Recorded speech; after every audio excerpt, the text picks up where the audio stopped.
Dapat yung may ring light ka. Meron ko ring dito, pero walang light. Dapat may ring light ka, yung sa harapan talaga ng... Yung camera mo ba? Yung ano kasi, nasisilaw yung camera mo dyan sa ilaw mo sa taas. Yun nga. Ilaw mo. So, dapat ang light mo, yan mismo sa camera mo. Yun nga eh. Ano ba? Sisilaw ng ano. Tamaan ng silaw sa loud system.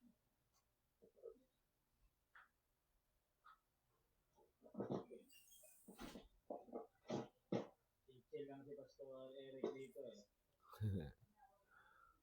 Sasabihin na niya, mali ka somewhere.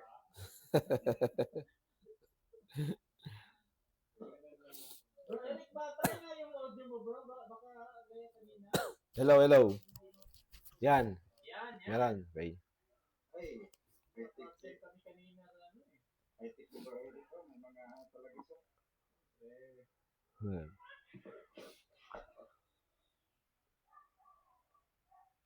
Magandang lagayan. Talaga pa siyang pera.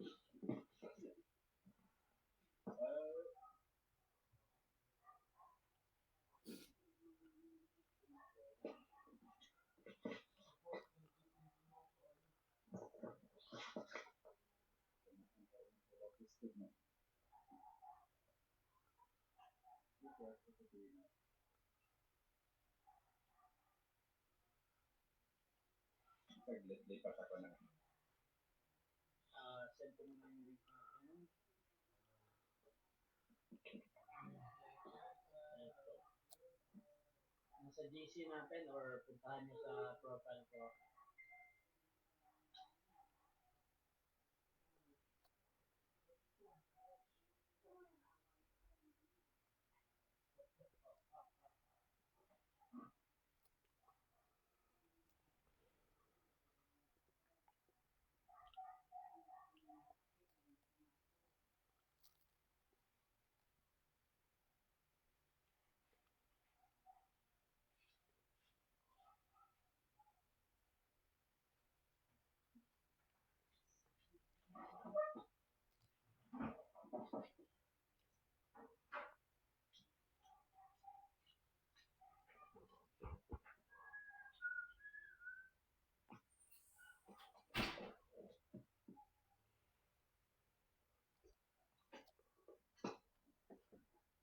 So, live tayo. Hello, hello, hello, hello, hello. Live, live. Hello, hello, hello. Hello? Hello, hello, hello, hello, hello, hello, hello. Okay, live tayo. Ang ating topic about sa John 3:38. Pero, ano, bro Eric, pag-iano na bro Eric. Hello, hello. Pero ano lang, Nakamute? Hindi pa nasimula. Walang audio, bro. Hindi pa simula. Nakamute pa sa Messenger next mo bro Eric. Ha? Nakamute siguro ka. Tayo mo. Hello, hello. Yan, bro. Okay. Kung ano lang Eric, baka ba para masusulit na lang sa akin, ang install mo sa John 3:3. Ha? Para mamaya mo nasasabihin. Aha. Ito yung born again mo dun.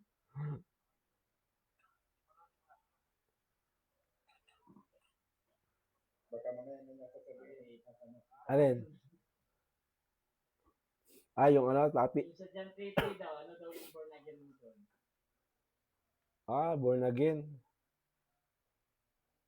Ipanganak na muli. Oo.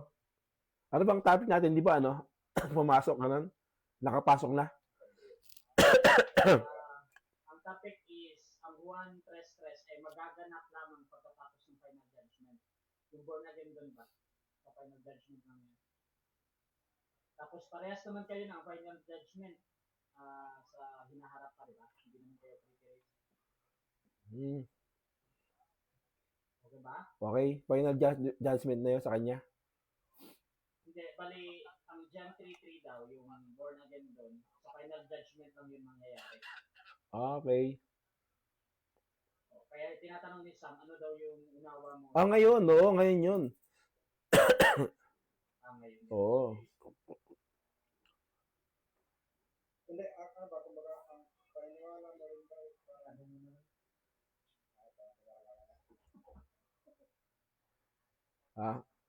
Hello. Di ba, i-explain naman si Dr. Eric dyan kung anong born again. Ano? So,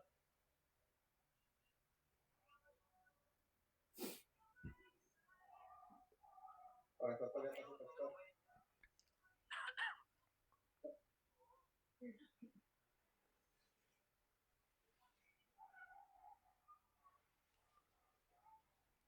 okay, start tayo mga bro. At yun po yung ating audio in 543. And hello and welcome sa Russia TV mga kapatid. At meron tayong debate na magaganap ngayon September 30, 2025. At ang topic ngayon ay patutunayan ng ating affirmative na ang Juan Tres ay magaganap lamang pagkatapos ng final judgment. Again mga kapatid, ang topic ay ang Juan Tres ay magaganap lamang pagkatapos ng final judgment. So basahin niyo na lang kung ano yung nilalaman ng John 3:3 mga kapatid. So sa ating setup ng debate, 10 minutes presentation, 7 minutes pagtatanong, 10 minutes sa rebuttal, 7 minutes sa second toss.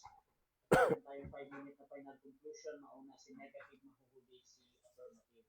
Sa ating rules mga kapatid, standard rules ito ng Russia TV. So rule number 1, yung lipid sa first stand. So ang lahat ng sagot ay kailangan sagutin ng 20 seconds maximum. Rule number 2, yung close-ended question, ang unang lalabas sa inyong bibig ay yung pagpipilian. Rule number 3, 10 seconds rule. Kung wala kayong mapili o hindi nyo sasagutin ang tanong, meron kayong pagkakataon magpaliwanag ng 10 seconds. At no objection dyan. Rule number 4, sagutin ang tanong na naaayon sa tanong. Rule number 5, sa first time ganun dapat magtanong sa inyo latag ng katunggali. At kung sinasabi niya na hindi pa nilatag yan, automatic next question yan. Rule number 6, parusa sa dalawang warning. Ang debater na makatanggap ng dalawang warning sa akin ay may disiplina yan. Minus 1 minute. Rule number 7, isang objection lang at isang clarification at no objection during final conclusion. Rule number 8, no insult about physical appearance, hindi din yung pandalait at pagmumura, hindi kinakaipunutan. Pero yung mga salitang gaya, demonyo, kulto, sinungaling, at iba pa ay maaaring gamitin. Rule number 9, no challenge question, kung mabasa ko, paano kung mabasa ko, ay hindi ko papayagang maitanong kahit mas maayon ko bilang family. Rule number 10, you can ask question, personal question, or sensitive question. Ngunit pwede din tanggihan ng ating debatista mga kapatid. O sumasagot. Rule number 11, disconnection time limit. 7 minutes lamang ako maghihintay.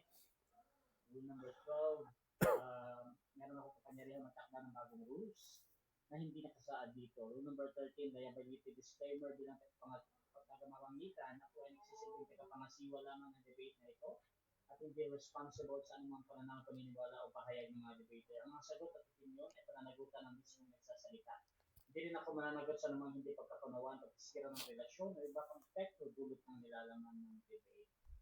So by the way mga kapatid, ako nga pala si Russia Vista. Ako po ay isang Catholic, one of the member ng Temple of Truth. At ako yung tatay moderator, streamer, timer sa debate ngayon. So sumasang-ayon ba ang ating affirmative sa lahat ng nabanggit? Yes bro, sumasangayon po ako. At yung ating negative? Yes, bro. Sumasang-ayon. Okay. At pakilala mo na ang ating mga debatista, pakilala. Siyempre, konting preview sa inyong patutunayan ngayon. Unahin natin ang ating affirmative pag sigilala ka kapatid.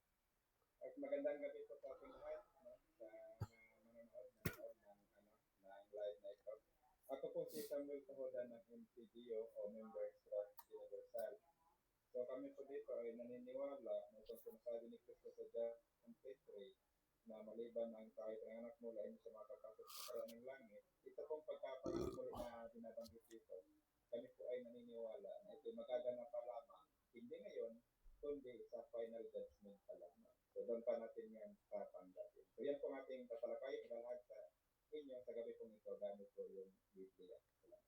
Okay, Samuel Pakuda mga kapatid, again, ng MCGU, ang ating affirmative. Dako tayo sa tututol naman, napakilala ka, Pastor. Yes, sa mapagpalang gabi sa inyong lahat. Muli ang inyong lingkod, Brother Eric Villanueva, ng Church of Jesus Christ, the Lord and Savior. So, God bless sa inyo at tayo po ay tatayo bilang negatibo sa paksang ito na aming tatalakayin, no? At ako'y umaasa, hello, umaasa po tayo na ito po yung magkakaroon ng magandang pag-aaral at kapupulutan ng mga nakikinig para sa kanilang pag-aaral ng mga salita ng Diyos. At umaasa po tayo na tayo po ay bibigyan ng maganda laban ng ating kaibigan na si Bar Samuel. At ganyan din, God bless po kay Brother Russia, no? Ang ating moderator, isang moderator ng bayan, kumbaga, no? Na tatayo bilang moderator. God bless po sa inyo. Yun lang.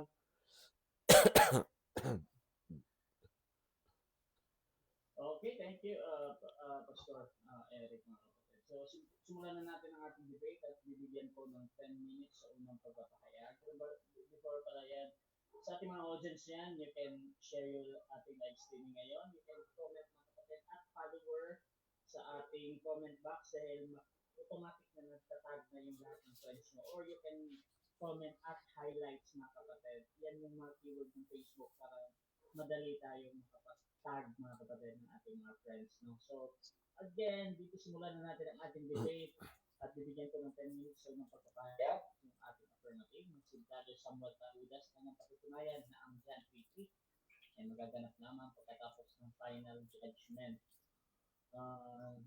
Bro Sam, gagamit ka ng Bible ulit, no? Okay. Prepare ko lang, bro. Yung first, basahin ko naman is John 3:3, ano po yung First Peter 1:23. So, yung mga Okay. tapos babalik sa John 3. Okay. So, prepare ko lang.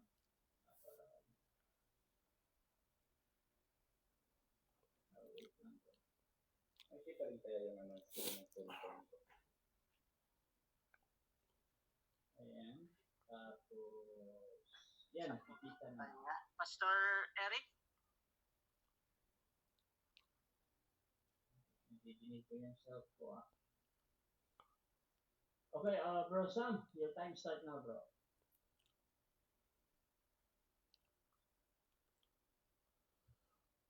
Sam?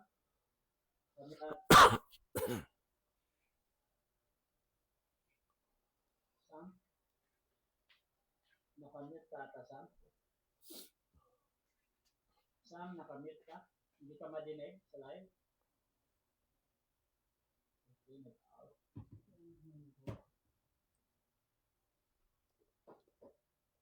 Hello. Ayan. Proceed ka, Sam. Okay. Okay po. So, sa gabi po ito, papasnahin po natin sa inyo na ito pong binabanggit ng ating Panginoon sa Kristo dito po sa John 3:3 ay sa judgment pa lang po natin ito magaganap. Kasi po, ito pong sinasabi niya may panganak muli, ito po yung pagbibigay ng katawang maluwalhati. So, yan po yung stand namin dito na yung John 3:3, yung born again kung tawagin nila, yan po ay ang pagbibigay ng katawang maluwalhati. So ito, isan po natin sa ganito na. So dito kasi sa John 3:3, pagka basahin natin ito, dito po kalalagay sabi. Sumagot si Jesus sa kanya sinabi, katotohanan sinasabi ko sa iyo, maliban na ang tao ay pinanganak na muli, ay hindi siya makita ng kaharian ng Diyos. So dito, mayroong ibinabanggit na ipanganak muli. Ito pong katawang ipanganak muli, kung sa English po, ito, ang sabi po nito ay it is a man who is born again. So sa Biblia po, si Kristo, meron po pong tinatawag na born again na kung ang sabi dito sa King James Version. Na itong born again na ito, na salita, ay makikita din naman natin doon sa 1 Peter 1:23. So makita natin sa inyo. So 1 Peter 1:23, meron din sinasabi na born again. Pero, hindi po ito sila magkapareho. Ayan. So, makita yung ano ko sa live. So, ang sabi dito, no, being born again, not a corruptible seed. So, kung papansin niyo po dito po sa baba, dito sa grade, no, yan po being born again dyan, ay meron po yan number na G313, born again. Pagka titingnan natin yung G313 na number, ang lumalabas po ay ito, anaginaw. Meaning, no, to beget, or the extension bear again beget. So, yan yung ginamit sa 1 Peter 1:23 na sinabi sa English na born again, G3:13. Kung titingnan naman po natin sa John 3:3, ay iba naman po yung ginamit po sa Greek original. Sabi dito, yung born again dito, pagkatingnan mo siya, ayan, this one doesn't to except a man be born again. So, magkahiwalay po yung born at saka again. No? Yung born ginaw at saka yung again dito is, ano po, ano din, no? From above, the analogy from the first, the implication anew from above. So, ibig sabihin po, ang born again dito ay ginaw ano din. No? So, ang ano naman po, yun naman po sa 1 Peter 1:23 is anaginaw. So, ang pinupunto ko lang dito, na magkaiba dapat po sila isalin. Hindi dapat ito isalin sa ito na born again. Kasi dapat itong John 3:3 na ito, ang tamang salita naman ito ay ganito. No? Ito. Sabi dito sa New English Translation, Jesus replied, I told so, unless a person is born from above, he cannot see the kingdom of God. So, ang tamang salita naman ito ay born from above. Yun po yung ipapangalakan mula kay taas na yung mga kasangkapan na gagamitin para mabuo ka o yung katawan mo ay hindi po galing dito sa lupa, kundi galing po sa taas o born from above.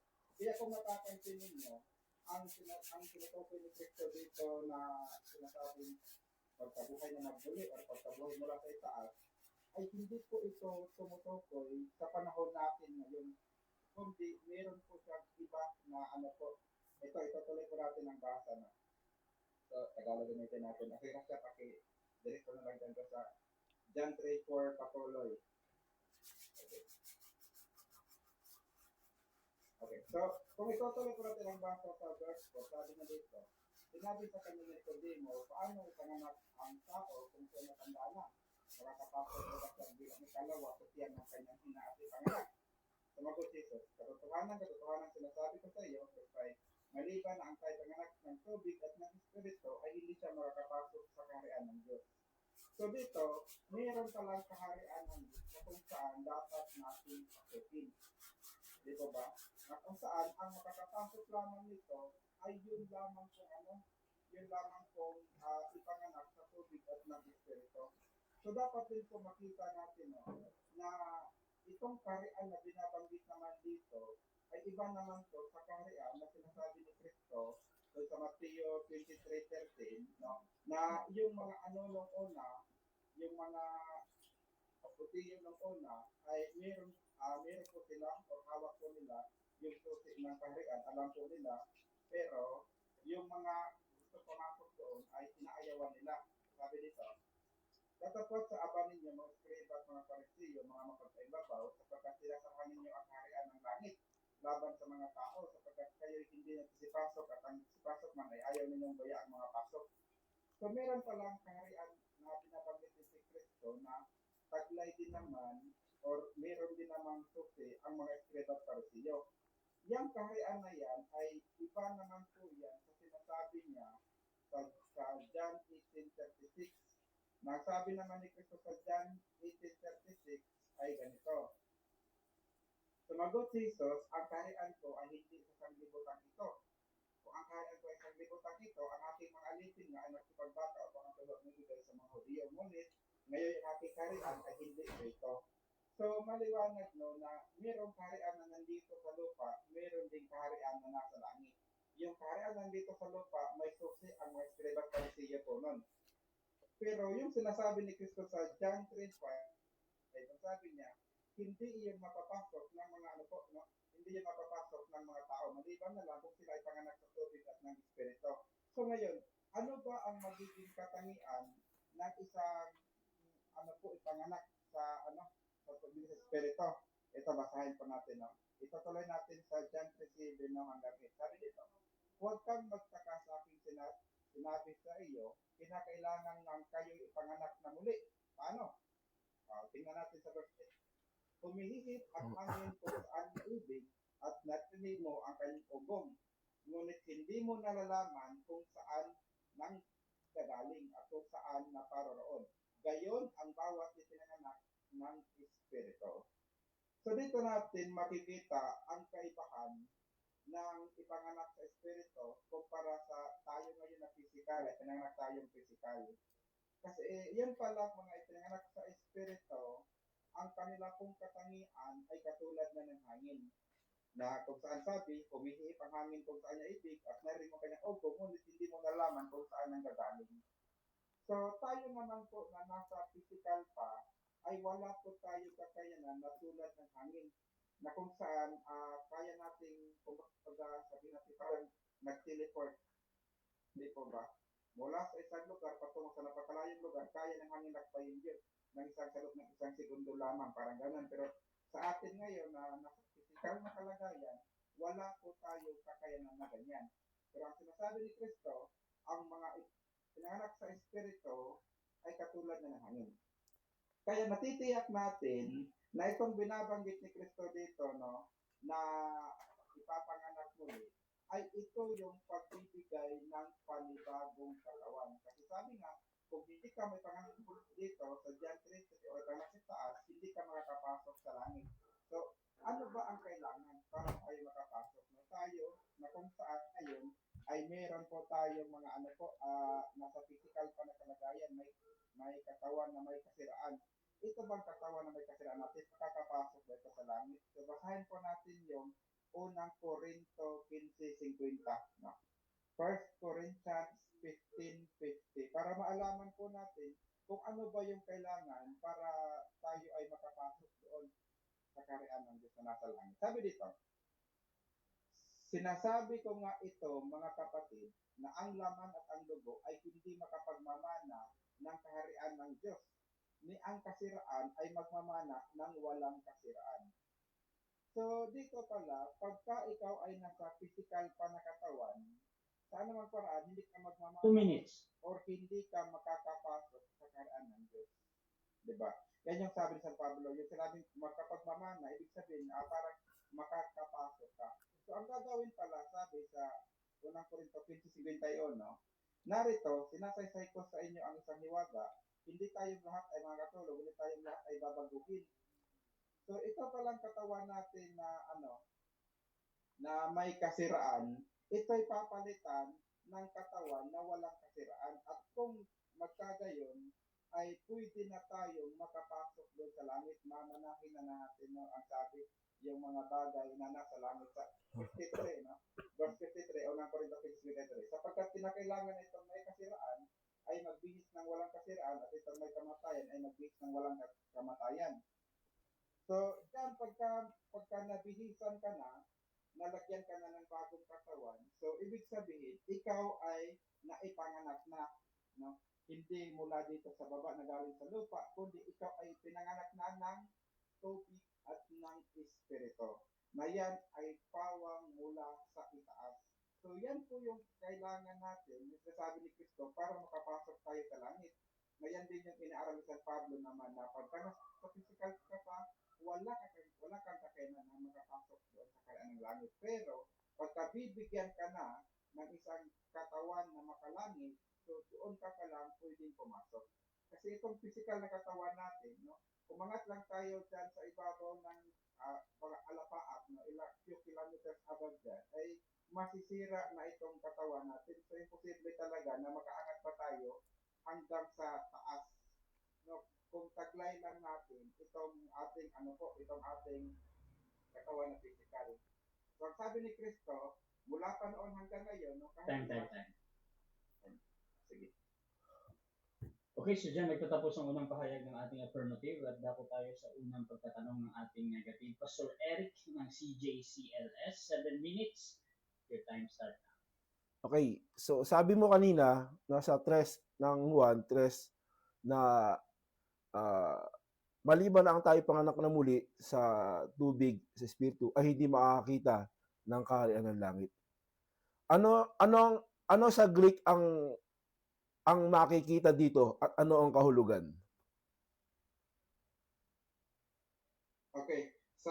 Ang Greek po na makikita po dyan ay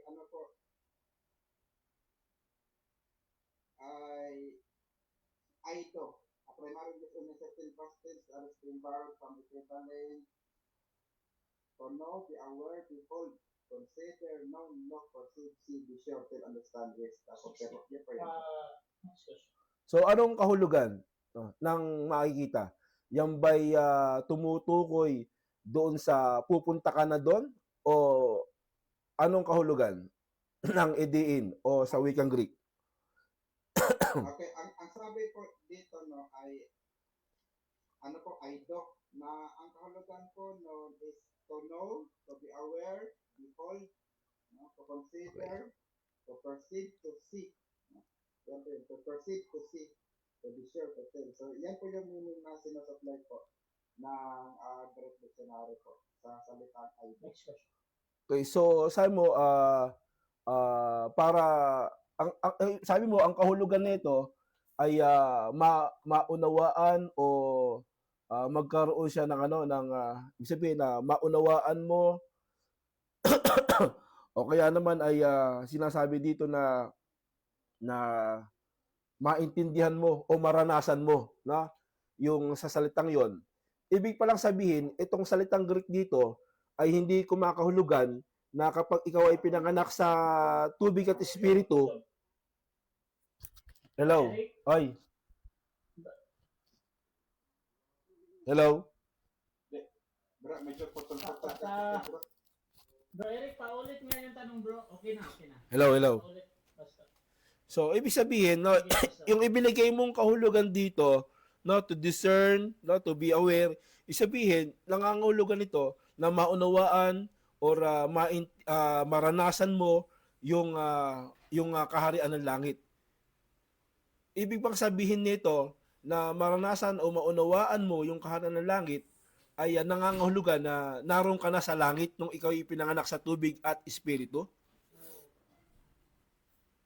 Yes po, sa talata po ito, yes po, no, sa talata po ito, na sinasabi ni Kristo na makikita mo lamang yan, no, pagka, ano ka pa, kumbaga, nandun ka na sa langit mismo, so doon mo pa mismo talagang makikita lahat, doon mo mararanasan. Kasi dito sa Okay. lupa, hindi naman natin nararanasan dito kung ano ba talaga yung feeling na nasa langit. Kaya sabi ni San Pablo, ang ipinangako sa atin ay yung di nakita ng ating mga mata. So, sabi mo, doon mo palang mararanasan. Sa aking tanong, ayon sa tres-tres na ipinanganak na muli, ibig palang sabihin sa'yo, doon mo palang makikita o doon palang mararanasan o maunawaan yung langit. Tama, mali? Tama, mali. Tama po na doon mo pa lang mismo makikita talaga yung langit kasi nga tayo ay nasa lupa pa lamang, no? Wala pa tayo sa langit kaya hindi pa natin nakikita mismo kung ano ba yung hitsura ng langit. Pero pagka ito na born from above ka na, doon mo na mismo makikita ang mismong langit kasi nga dadalhin ka na mismo doon. So bago ka dalhin doon, palitan mo na ang iyong katawan. Next question. Sabi dito, ipanganak sa tubig at espiritu. Sabi mo kanina, itong ipanganak sa espiritu ay yung pagbabago ng anyo o ng katawan na makalangit. So saan dyan binabanggit sa talatang yan na yung kapanganakan sa tubig ay pagbabago ng katawan o glorified body para makita mo ang espiritu, ang langit. Okay po, so kung ang tinatanong niyo po ay tubig, ang tubig po na sinasabi ni Kristo dito ay hindi po galing sa kanal, kundi ito po ay tubig na galing sa langit. Nasabi nga niya sa John 14, ang makakainom ng tubig na ito ay hindi na muling mauuhaw pa. No? So ibig sabihin, hindi literal na tubig ang kanyang ipinapangaral, kundi ito ay tubig na... Next question. So ulitin natin ang tanong, no? Sabi mo, ang ipinanganak sa espiritu at tubig ay pagbabago ng katawan na ukol sa langit. Na sabi mo, future aspect, doon ka palang pupunta. At ginamit mo yung Roma. So, ibig bang sabihin niya, ipinanganak sa tubig at espiritu ay kumakahulugan na ito'y glorious body or ito ay tubig na dumadaloy sa tao, sa kanyang loob. Gaya ng sinabi mo. Ito po ay tumutukoy sa glorious body kasi nga po, ang tubig na sinasabi dyan, no? Ang tubig na ipinapangaral ni Kristo, hindi po yung literal na tubig na halimbawa sinasabi mo na yung katawan natin ay composed of 60% water. Hindi po yan. Kasi ang tubig na pinapangaral ni Kristo, John 14, hindi po literal, kundi spiritual po na tubig na galing po sa langit. So, yung tubig na napanganak sa atin, Next question. Ibig sabihin, yung pagiging katawan natin na glorified body ay tubig. Ipinanganak sa tubig, yun ba ang ibig mo sabihin? yes po, no, dahil nga po, yung tubig po na kung saan sabi ni Kristo dyan, ipapanganak yung ating katawan, ay hindi po yan tumutukoy sa physical, kundi yan po yung tubig na nandoon sa tabi ng Diyos, doon sa Revelation 22, na nandoon yung tubig no, na buhay, na umaagos ano. So yun po yung gagamitin bilang sangkap sa ating katawan. Next question. So, ano naman yung sinasabi na ipinanganak sa espiritu? Ito din ba ay tulad ng ipinanganak sa tubig na glorified body? Oo, hindi. O hindi? Oo po, no, kasi yung tubig at espiritu dyan, sabay yan mangyayari after final judgment. Hindi po yan sila hiwalay, no, kundi sabay po yan na kung saan yung tubig dyan, ang sabi, John 14, isa yung spiritual na tubig, yung espiritu naman dyan, John 4:24, yan ay tumutukoy sa Diyos Ama. Next So, question. ang magiging Next question. Okay, so sunod na katanungan. Okay, sabi dito, okay. Sabi dito, sumagot siya sa totoo sinasabi sa inyo na maliban na tayo ipanganak sa tubig, no, ay hindi siya makakapasok sa kaharian ng langit. Ibig bang sabihin, 7 minutes time. Okay, so dyan nagtatapos mga kapatid ang ating first cross ng ating negative sa affirmative. So dako tayo sa mag-represent sa ating negative. Pero bago yan, shoutout muna sa ating nasa live. Nandyan si Sir Jeromel Amlon ng Gold. Nandyan din si Drakil Osmon. Hindi yan magkaiba, Samuel, kung ganun walang kwenta ang pag-proclaim ng ebanghelyo ng mga apostle kung sa judgment pa magiging born again. At shoutout din kay ito kay Althea, hi po daw. Tapos dito sa naka-Japanese. Ayan. So tuloy-tuloy tayo. Pastor Eric, bilang negative, your time start na. 10 Okay. minutes. so dito makikita po natin, no, parang lumalabas, no, yung pagiging glorified body o glorious body ay ipinanganak pala ito sa tubig at sa espiritu. So dalawa, no, gumagamit siya ng talata sa John at sa Apocalypse na yung tinatawag na dadalo yung tubig, no, ng buhay sa kanya. At the same time, itong ipinanganak sa espiritu, no? So, itong ipinanganak sa espiritu, hindi naman sinasabi dito na magkakaroon siya ng ng spiritual body, no, or makalangit na katawan, kundi ipanganganak ka pa lang sa espiritu. So, alamin natin yung kahulugan ng kapanganakan sa espiritu, no, at sa tinatawag na ipinanganak sa tubig, no? Yan. Hindi po ito tumutukoy doon sa Korinto na sinasabi dito na kung ano ang ukol sa lupa ay hindi silang taga-lupa at kung anong ukol sa langit ay ganoon silang taga-langit, no? Okay, so may katawang ukol sa lupa na tataglayin at ganyan din naman may ukol, larawang ukol sa langit. No? So hindi po siya tumutukoy doon sa glorious body o glorified body kasi ito yung mangyayari pa lang, no? Mangyayari pa lang po ito yung pagbibigay ng maluwalhating katawan, ito po ay sa paghukom o sa pagdating po ni Kristo. No, yun po yung sa pagdating ng Panginoon na siya yung panganay ng mga buhay. So doon pa lang magkakaroon ng pagbabago, no, ng katawan o tinatawag na glorious body, no? So itong tinutukoy sa Juan hindi po ito end time o tinatawag na future event o future aspect, no? Hindi po 'yan, kundi ito po ay present po ito na nangyayari kapag tinanggap mo, no, sumampalataya ka sa Panginoon, no? Babasahin ko sa inyo. Yan siya na Sabi dito, sumagot si Jesus at sa kanya ay sinabi, katotohanan sinasabi siya, maliban ang tayo panganak na muli, ay hindi siya makakita ng kaharian ng langit. So dito, nung tinanong natin siya, ano ba yung ibig sabihin nito? Sabi niya, ito'y maranasan o kaya ay mauunawaan. So, ibig sabihin, hindi ka, ibig sabihin, yung itong ipangakapanganak ka na muli, na bilang ikaw ay buhay, ito po'y mararanasan mo o o maiintindihan mo, no? Yan yung po yung sinasabi po na sinasabi niya rin kanina at ibinigay niya yung kahulugan na kapag ipinanganak ka, ito po yung mararanasan mo, no? Yung alin, yung ipinanganak sa tubig at espiritu. Yan, no? Hindi po siya glorified body o glorious body na tinutukoy dito ay yung end time o yung future events. Wala pong ganoon, kundi mararanasan mo ito kung ikaw ngayon ay ipinanganak sa tubig at espiritu. No? Sinabi sa kanya ni Nicodemo, paano ipanganganak na muli ang tao kung siya matanda na? Makapasok ba sa kanyang tiyan, ng kanyang ina at ipanganganak? Sumagot si Jesus, katotoo lang sinasabi ko sa inyo, maliban ang tayo ipananganak sa tubig at espiritu, ay hindi siya makapasok sa kaharian ng langit. No? So, ibig sabihin, no, nandun yung kapanganakan ng espiritu upang maging qualified ka o entitled ka doon sa langit in the future aspect, no? Yon. Hindi po ngayon na glorified body. So nararanasan mo lang siya ngayon, pero pero makukuha mo, no? Yung pero hindi tinutukoy dito na yung glorified body na kakapanganak sa espiritu ay tumutukoy sa glorified body or doon niya sa future aspect, no, na mangyayari pa lang sa tao sa kanya sa pagdating ng Panginoon, no? So ang kahulugan dito ang pinanganak sa laman ay sa laman niya at ang pinanganak sa espiritu nga.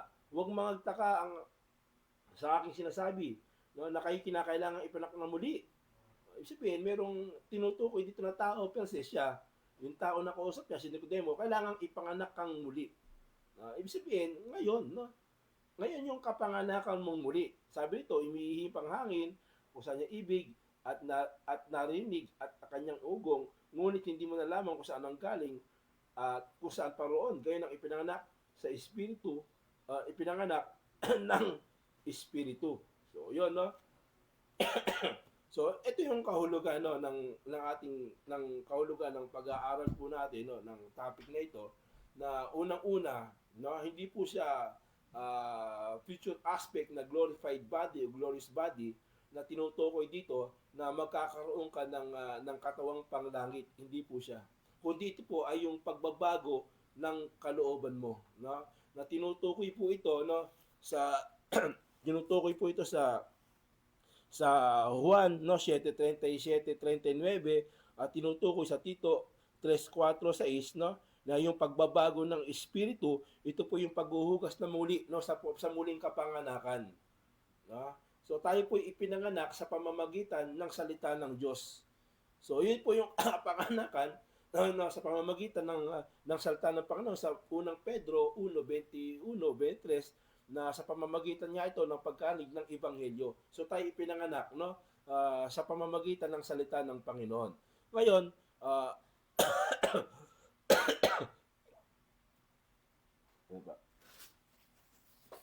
so nangangulugan po, no, medyo malo tayo. So nangangulugan, no, mga kaibigan, mga kapatid, no, mga taga-subaybay, na na itong kapanganakan ng Diyos, no, ay sa mga nagsisisampalataya, no, sa 1:12 at 13 ng Juan, no. Ibig sabihin, yung kapanganakan, makararanasan mo yung kapanganakan na muli, handog po sa pananampalataya, no? Sa pananampalataya, maranasan mo yung kapanganakan sa espiritu at tubig. Sabi nga sa 1:13 ng Efeso, no?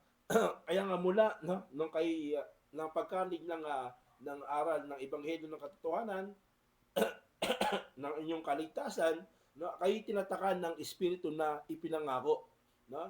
Mula ang wika ng kayo pinangaralan ng ebanghelyo ng kaligtasan, tinatakan ng espiritu na ipinangako. So yun po yung yung tinatawag na espiritu na ipinangako na natatak ng tao, doon po siya ipinanganak, ano, sa espiritu, no? Yan. At yung pagbabago pinanganak sa tubig, ito nga po ay tumutukoy sa pagbabagong loob niya, no, na dumadaloy sa kanya, sa loob niya yung tubig, no? Yan, na tinutukoy nga po na pagbabago doon po sa Ezekiel 20, tinutukoy sa Ezekiel okay, sa tawag dito sa Ezekiel 37 36, 25, 27, no? Na siya'y lalagyan ng bagong puso, no? So pagbabago po 'yon ng tao, no, na tinutukoy. So maganda basahin din natin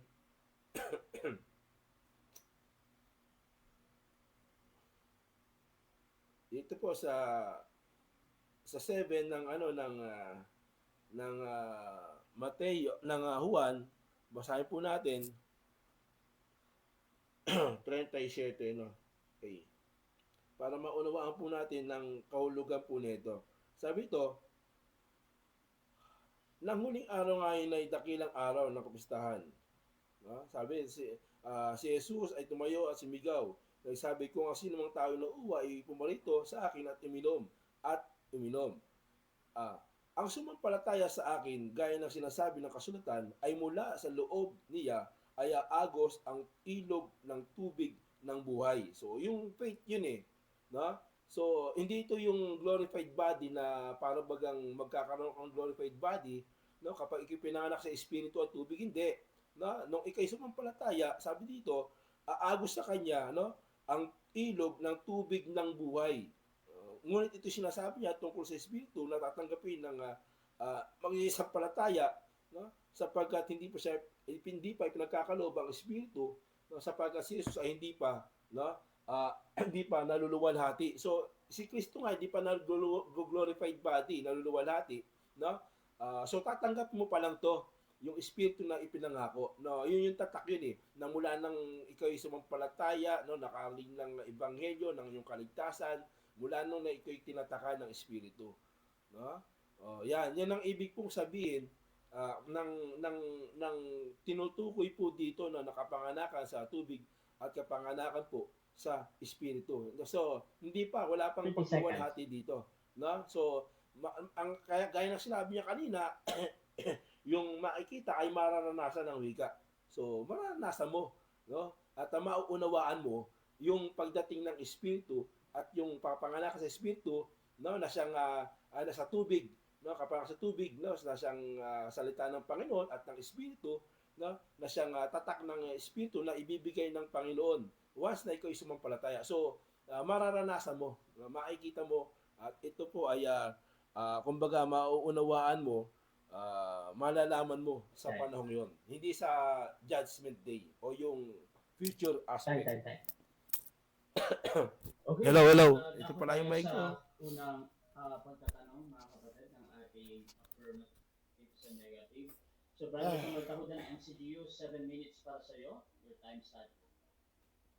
Okay bro, ang unang tanong ko bro, yung sa 1 Peter 1:23. Parang walang sounds. Hello. Nandiyan ba? Dinig ka ba? Hello. Dinig ba? Dinig ka? Dinig ka, Pastor, pero... Dinig ako? Dinig. ba? Okay, dinig daw. Proceed, Sam. Okay. So, ang tanong ko po sa 1 Peter 1:23 na born again, ano po yung Greek original na ginamit po dyan? Saan? Sa 1 Peter 1:23. 1 Peter 1. 23. Ano yung tanong mo doon? Mr. Moderator, paki-clarify po kung ano po yung specific na tanong niya. Specific na word na ang tinatanong ko kung ano sa Greek yung born again na dinakit dyan sa 1 Peter 1:23. Ano daw sa Greek yung born again, Pastor? Proceed. Sa 1 Peter 1:23 na born again. 1 Peter. So ang ginamit dito ay new life, no? Okay, agineo. Kaya nga ito yung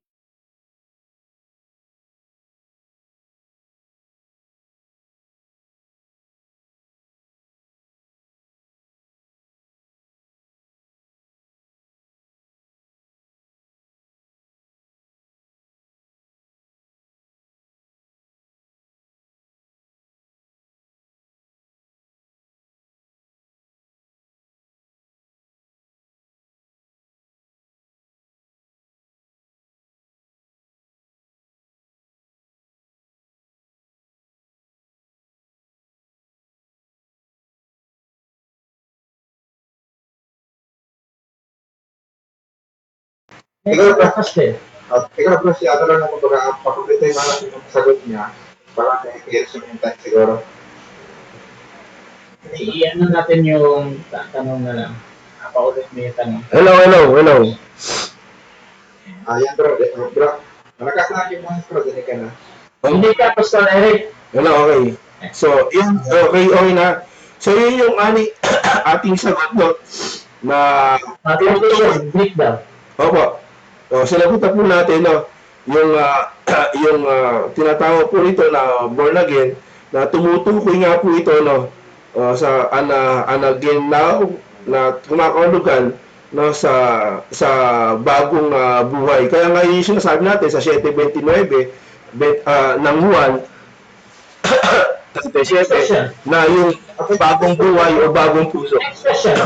Okay, Eric, ang next question ko for Greek, yun pa Greek na ano po sa 1 Peter 1:23 anaginaw, sa Greek po ba dictionary, mayroon ba siya meaning na from above or wala meaning o wala siyang meaning na from above, yung anaginaw? Meron ba ba from above? Meron wala. Okay.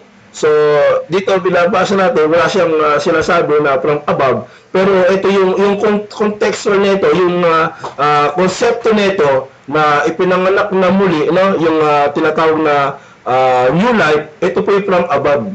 No? Mula sa Diyos yan. Kaya nga, kapag binasa mo itong talatang ito hanggang 25, na ito yung salita ng Diyos o yung ebanghelyo na buhat sa Diyos. So, from above yun, from above.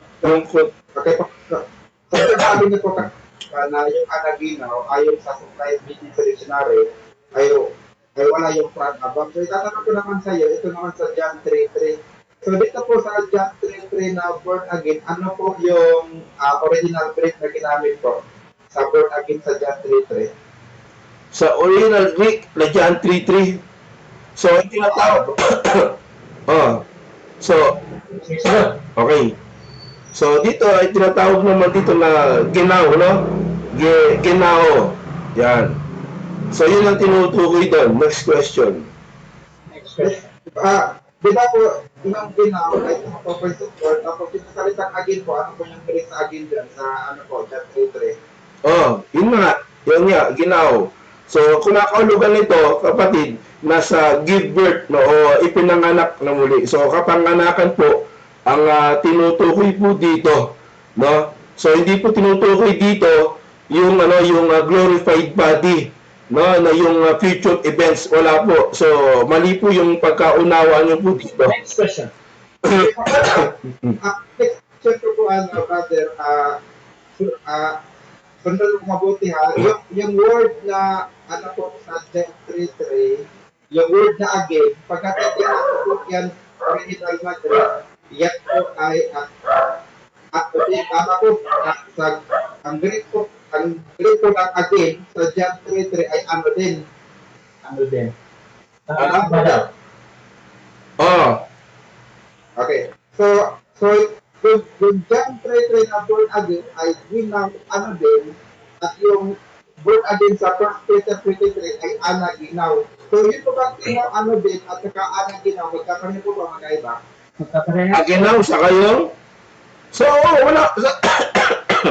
Yung word po, na sinasabi mo, pwede magkaiba. Pero yung konsepto, from above, kasi nga, pag binasa mo yung unang Pedro, galing sa Diyos doon. Kaya ngayon yung salita ng Diyos, yung bang salita ng Diyos, hindi from above.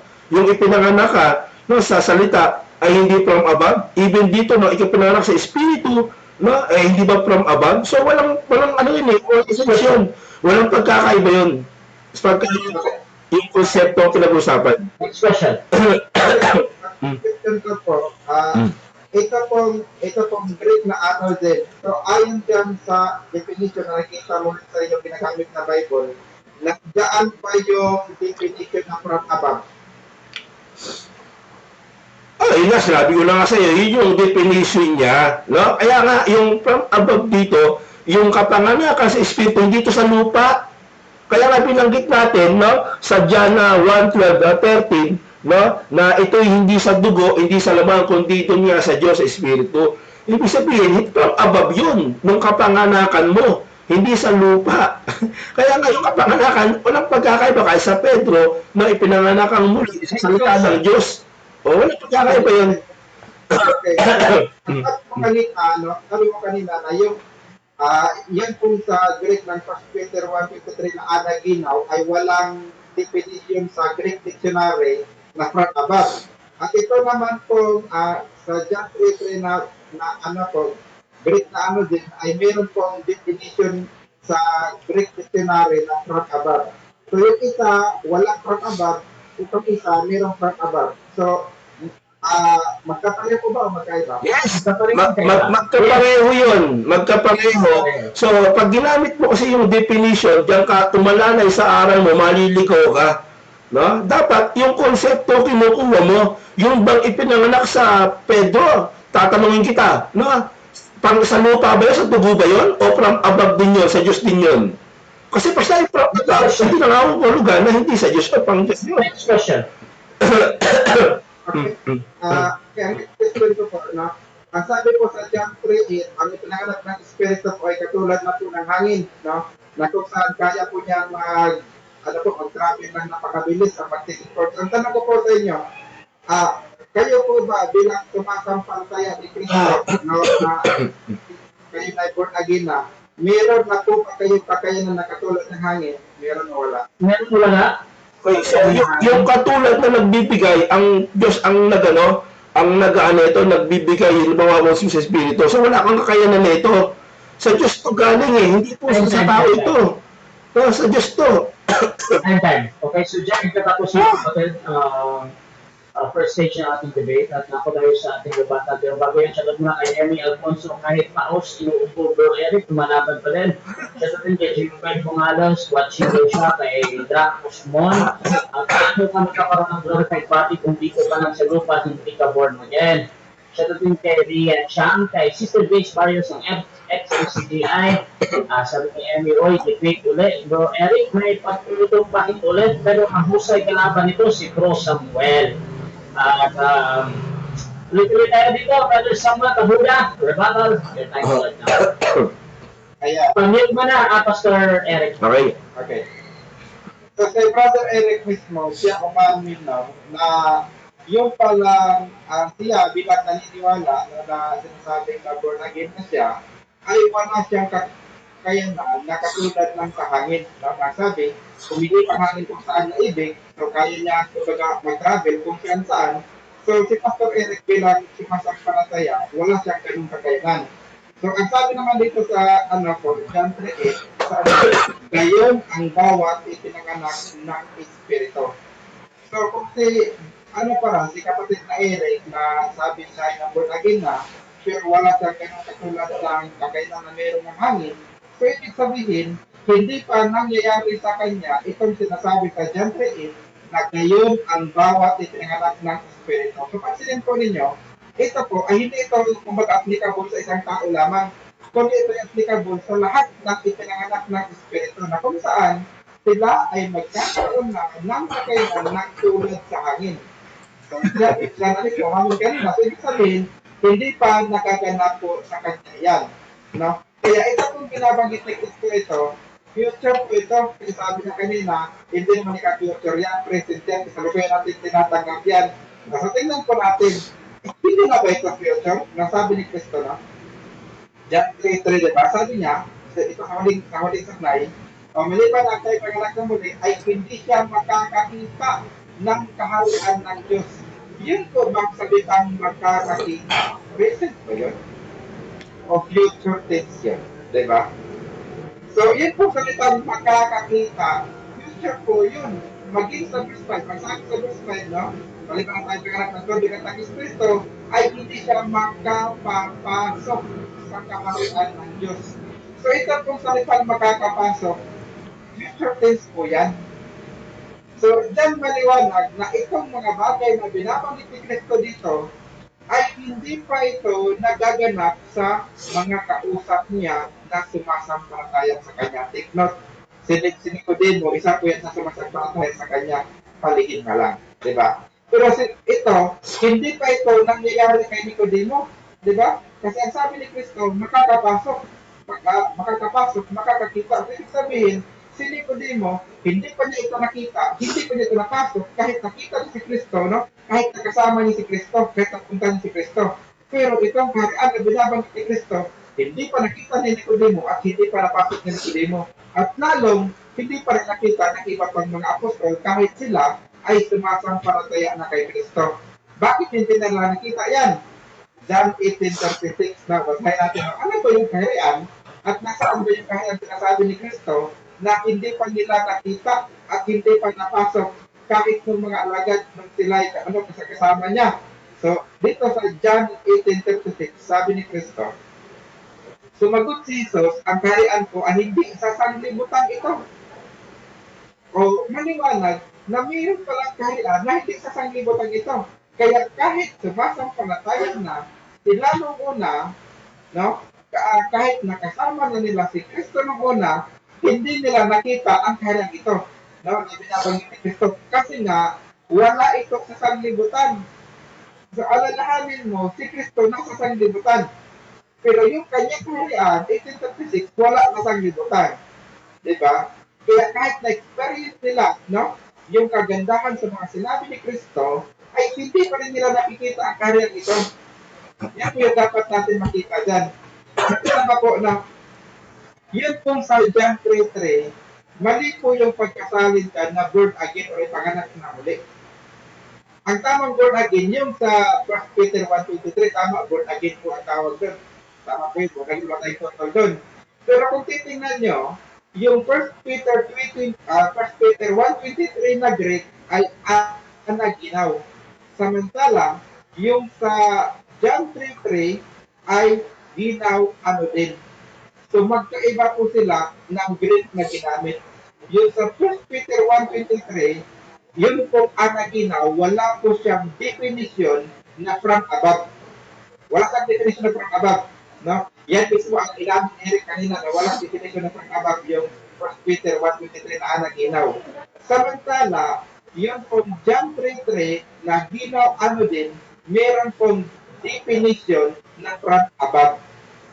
So dyan makikita natin, no, dahil magkaiba yung Greek na ginagamit sa kanila, so hindi yan parehong salita lamang, no? At hindi yan pareho sa sinasabi ni Pedro. Iba yung sinasabi ni Kristo. So, yan yung dapat niyo makita dyan kasi ang pinupunto ni Kristo, no, na kung hindi ka ipinanganak mula sa itaas, kung hindi ka panganak, no, yung tubig na mula sa itaas, yung espiritu na mula sa itaas, kung hindi ka panganak dyan, hindi ka makakapasok sa kaharian. Alin kaharian? Yung kaharian na wala sa sanglibutan ito. Kaya ang sabi ni San Pablo, no, itong may kasiraan, papalitan ito ng walang kasiraan. Diba? Kasi kung itong may kasiraan, hindi ito magmangana, hindi ito makaka-experience o hindi ito makakakita ng kaharian ng Diyos.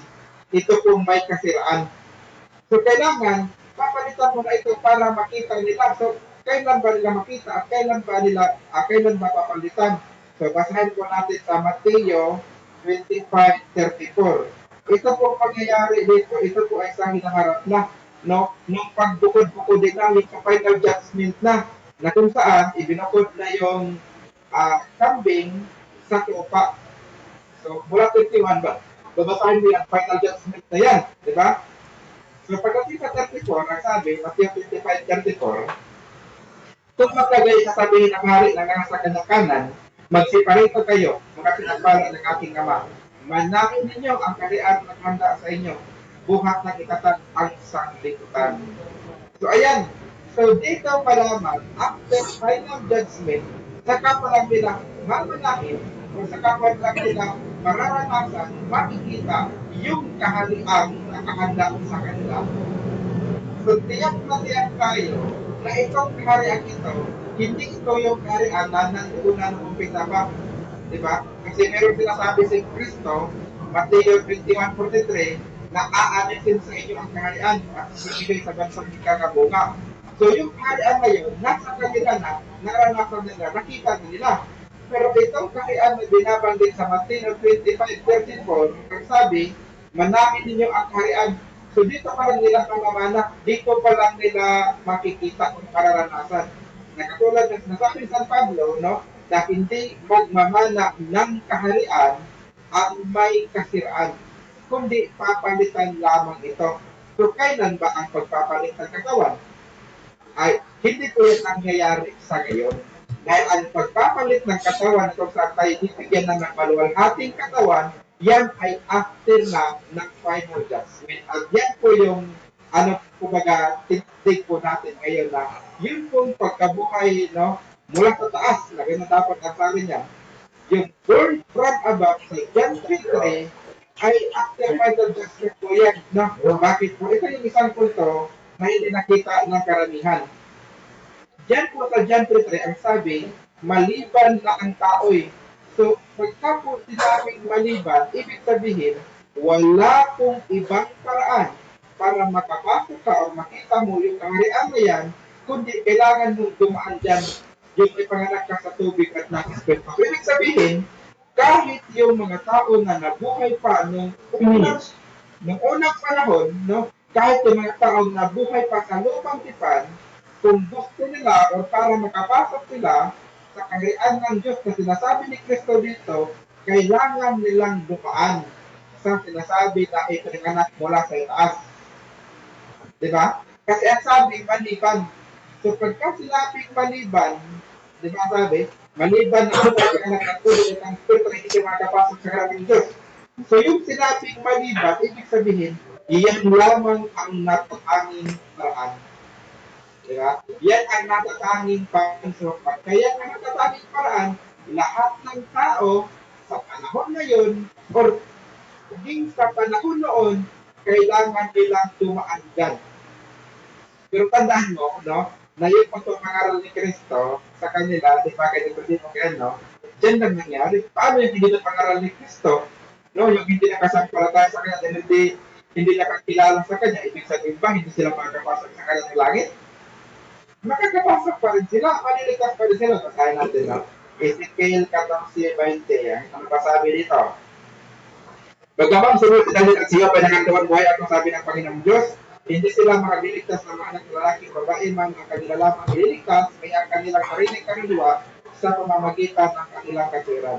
So, makita nga yung mga tao sa Old Testament, ng Ezekiel 14:20, maliligtas sila o makakapasok pa rin sila sa kaharian ng langit. Sa paano? Sa pamaraanan. John 3:3. So, maging sila dahil daan nakikinte dyan. Okay, dapat tayo sa second course ng ating negative. Pastor Eric, your time start now. Pa-unmute, Pastor. Dahil lang po. Pa-unmute ka pa din, Pastor. Hello.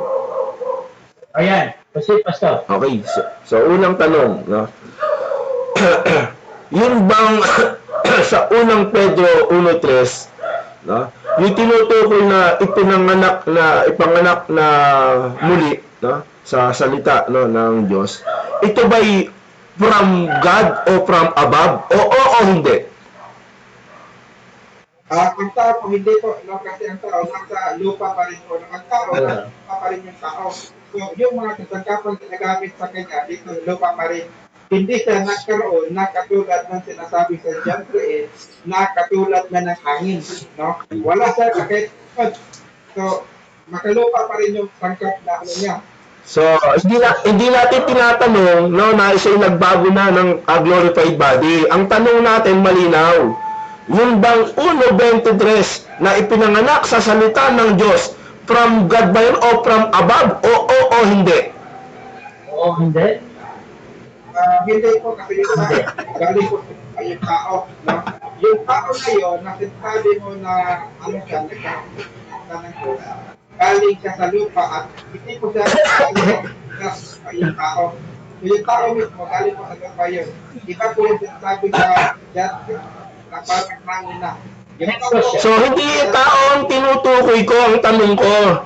No, ito yung salita ng Diyos, hindi ito mula sa tao, ito yung mula sa Diyos, yung salita ng Diyos, no, na ipinanganak ang tao sa salita o ayon sa Ebanghelyo. Ito bang salita ng Diyos na ipinanganak ang tao doon sa salita ng Diyos? Ito bang salita ng Diyos?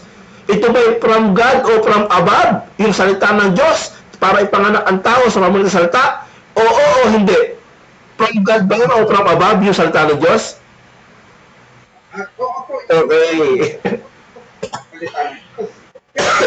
Ako mismo ang dadala ng binabanggit sa John 3:3. Yung tao mismo, hindi po taling taas. Pero yun po sa John 3:3 na ano po, na ipanganak muli, ang sabi, ito po yung mula sa langit no, John 3:7, John 14. Next question. Ibig sabihin, iniiba mo na ngayon ang iyong sagot, no? Sabi mo kanina, hindi from above ito. Ngayon, from above na. Tinatanggap mo ba na iniiba mo na ngayon na ito'y from above na? O hindi?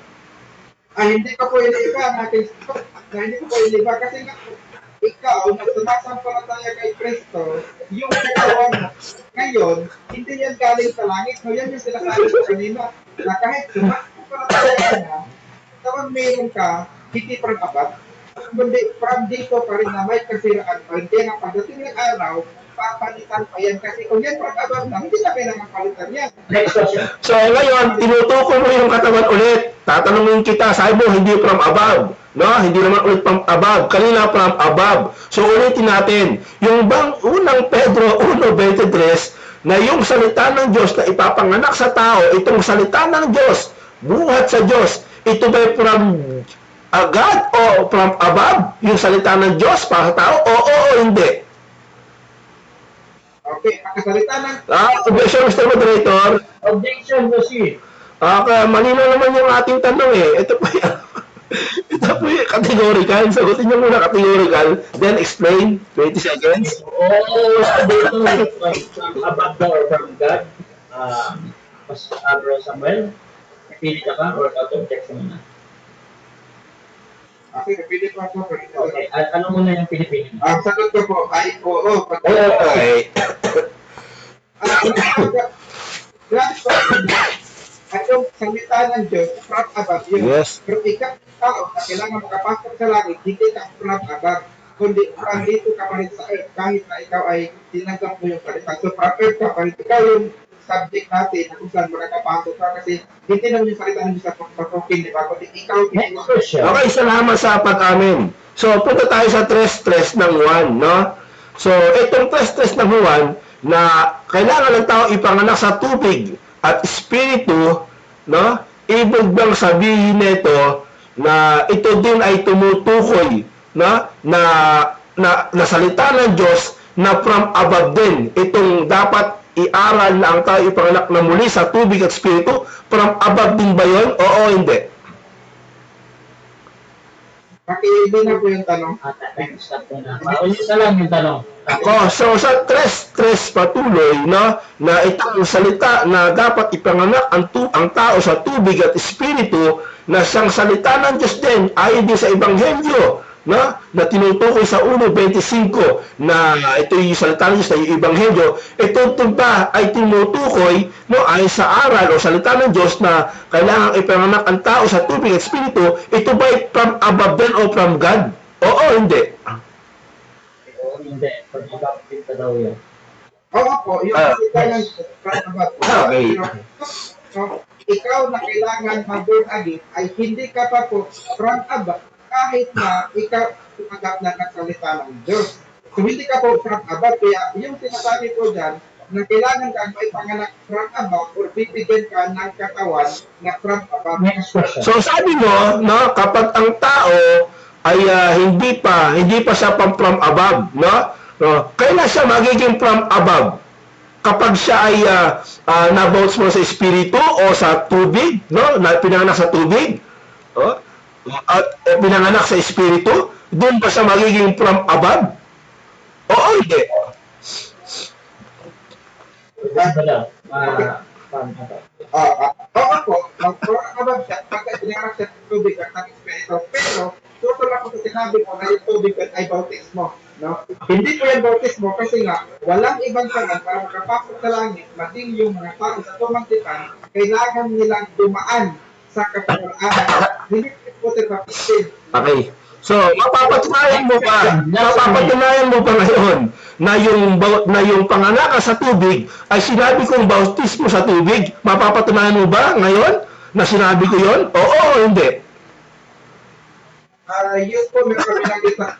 pwede na sa yung previous kaya kanilinaw ko. Kasi yung word pinabanggit mo dyan. Kasi, kung narinig ko, binanggit mo yung mga butik mo kanina, ano rin siya kung narinig ko rin ba? Next Next question. Sabi dito sa 9:37, sabi dito, siyang nauuwaw ay pumarito sa akin at iminom. At sumampalataya sa akin, ang sumampalataya, gaya na sinasabi ng sultan, ay mula sa loob niya aagos ang ilog ng tubig ng buhay. Ngunit ito'y sinasata tungkol sa Espiritu na tatanggapin ng mananampalataya. Tatanggapin mo ba ito na ito'y sinabi ni Kristo na aagos sa kanya, no, yung tubig, no, ng buhay kapag siya'y sasampalataya? Oo o hindi? Time. 7 minutes time. Okay, so John, ikapatapos mga kapatid ang second cross ng ating negative at nakaparios sa second cross ng rebuttal ng ating negative. Bruno, 10 minutes, your time start na. Pastor. So yun, salamat sa Panginoon sa lahat ng pag-amin ng ating katunggali. Ibig sabihin, no, tulad dito sa Juan, no, na na sinasabi ito na ayon sa kasulatan mula sa loob ay aagos ang tubig at ilog ng buhay, no? Ngunit sinasabi ito tungkol sa Espiritu na magsisisampalataya sa Kanya. Ibig sabihin, sabi niya, oo daw, no? Natatanggapin daw ito na magsisisampalataya sa Kanya. Ibig sabihin, itong tinutukoy, no, na ilog o tubig, no? Na tulad din sa iniagapay sa 3:3, no, ay tatanggapin na pala ito ng mga magsisisampalataya. Hindi po ito tatanggapin, no, doon sa future aspect, no, na pagkabuhay na maguli. So hindi pala yun ang tinutukoy doon. Hindi pala yun. At isa pa, mapatutunayan niya raw, no, na sinabi ko na yung tubig, no, na pinaka sa tubig ay bautismo sa tubig. So kahit i-review nyo po, ito, wala po ako sinasabi. Hinuhingi pa siya ng tulong kay Russia na sinabi ko raw. So wala akong aral na gano'n na yung tubig, no, yung kapanganakan sa tubig ay bautismo sa tubig. Hindi po gano'n ang aral ko, kaya nilinaw ko sa iyo at sinabi ko naman oo. So dahil sa kalituhan mo, no, naiiba na yung yung pakinig mo, na yung hindi ko sinabi, para sa iyo sinabi ko. Yan ang problema mo. So dito, sabi niya, pilit niyang iniiba yung aspeto o yung konsepto ng salita ng Diyos about doon sa 1:3 patuloy ng 1 at doon sa unang Pedro 1:23, pilit niyang iniiba. Pero bagamat pilit niyang iniiba, nahuli po siya sa kanyang sariling bibig na ito palang dalawang ito ay from above din pala ito. Ngayon, bumili siya na sinasabi niya hindi na from above yung tao. Siyempre, paano magiging from above yung tao? Wala nang papasok na tao sa kalangitan. No, yung laman at dugo, hindi pa above yan. Ang tinutukoy natin na parehas pala siya, no, na sinabi natin ng huli, na ito bang kapanganakan sa tubig at espiritu, ito ba'y salita ng Diyos? Na from above, sabi niya, oo. Ibig sabihin, salita rin pala ng Diyos yun. No, na from above din pala. At yung unang Pedro 23, salita ng Diyos na from above. So, binali niya, no, siya yung mismo bumuhal sa kanyang aral na pilit niyang pinag-iiba yung dalawang ito. No? Yan ang problema. Therefore, gumamit pa siya, no, sa Juan 3:8 na yung ipinanganak daw sa Espiritu. Basahin po natin para maganda, no? Okay. So, sa Juan, okay, basahin ko dito sa 8, no? Umihilip ang hangin kung saan niya ibig at narinig mo ang ugong, ngunit hindi mo nalalaman kung saan manggagaling o kung saan paroon. Gayon ang bawat ipinanganak ng Espiritu. Ibig sabihin ng tinutukoy pala doon na sa 3:3, no, ipinanganak sa Espiritu, hindi pala ito glorified body. Ito pala yung kapanganakan spiritual o pinanganak sa Espiritu. So yung tanong niya sa akin kanina, kaya mo ba? Sabi ko, hindi ko kaya. Kasi ito nga kapanganakan sa Espiritu ay Diyos ang gagawa. Isa kaya niya raw eh.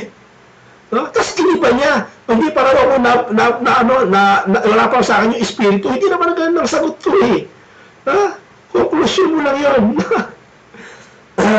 Hindi ganun ang aking stand. Isa yun lang yun nang galing. Kasi yung tanong mo, no?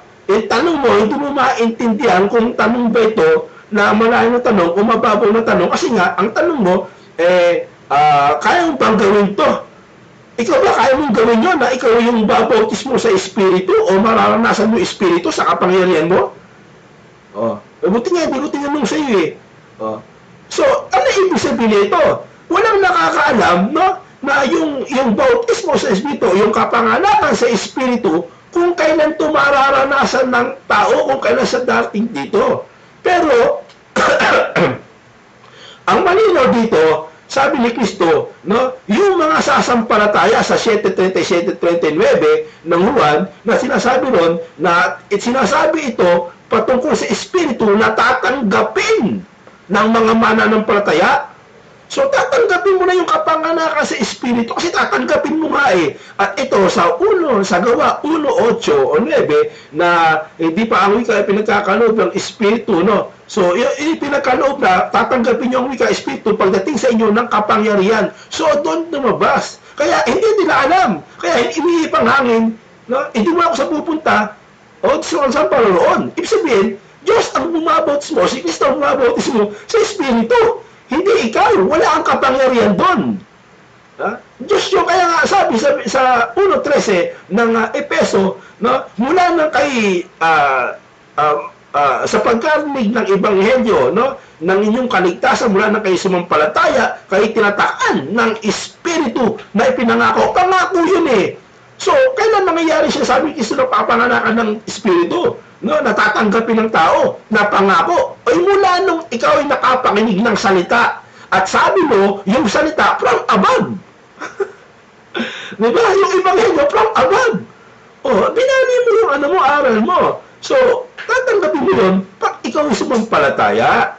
Yan, no? So, paano mo mararanasan ninyo yung kapangyarihan ng espiritu? Nagpaliwanag nga ang Biblia niyan na yun yung mga kaloob ng espiritu, iniisa-isa yan. So, yun yung kapangyarihan ng espiritu na tatanggapin. So, ito pala, no? Tinanggap na pala ito yung kapanganakan sa espiritu at sa tubig. Nasa iyo na kasi yung kapanganakan sa tubig ay yung pagbabagong loob o ng puso, no? Na sinasabi sa 5:17 ng Korinto na kay bagong nilalang kay Kristo. Yun.